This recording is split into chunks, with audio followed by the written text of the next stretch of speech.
తూర్పు గోదావరి జిల్లా కోరుకొండ మండలం దోసకాయలపల్లి గ్రామంలో అభయ ఆంజనేయ స్వామి వార్షికోత్సవాలు ఘనంగా నిర్వహించారు. ఈ వార్షికోత్సవ కార్యక్రమానికి ఎమ్మెల్యే బత్తుల బలరామకృష్ణ, వెంకటలక్ష్మి దంపతులు హాజరై ప్రత్యేక పూజలు నిర్వహించారు. ఈ సందర్భంగా గ్రామానికి చెందిన తెలుగుదేశం పార్టీ నాయకులు మార్ని రాము, బుజ్జి తదితరులు ఎమ్మెల్యేకి ఘనంగా స్వాగతం పలికారు. అనంతరం స్వామివారికి ప్రత్యేక పూజలు నిర్వహించారు. ఈ సందర్భంగా జరిగిన అన్నదాన కార్యక్రమంలో ఎమ్మెల్యే దంపతులు పాల్గొన్నారు. కార్యక్రమంలో ఎన్డీఏ నాయకులు, గ్రామస్తులు పాల్గొన్నారు.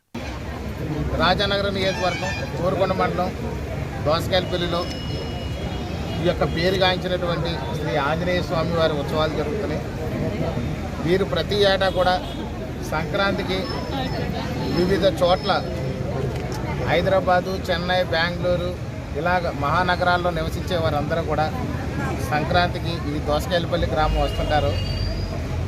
ఈ దోసకాయలపల్లికి ఎప్పటి నుండో కూడా జిల్లా వ్యాప్తంగా చాలా పెద్ద పేరు ఉన్నటువంటి గ్రామం ఇది. అన్నదానం కూడా ఏర్పాటు చేశారు. ఈ అన్నప్రసాదాలు కూడా అందరూ స్వీకరించి స్వామివారి యొక్క అనుగ్రహం పొంది ఈ సంక్రాంతి 3 రోజులు కూడా సుఖంగా, సంతోషంగా, ఆనందంగా ఉండే విధంగా సంబరాలు చేసుకునే విధంగా ఏర్పాటు చేశారు.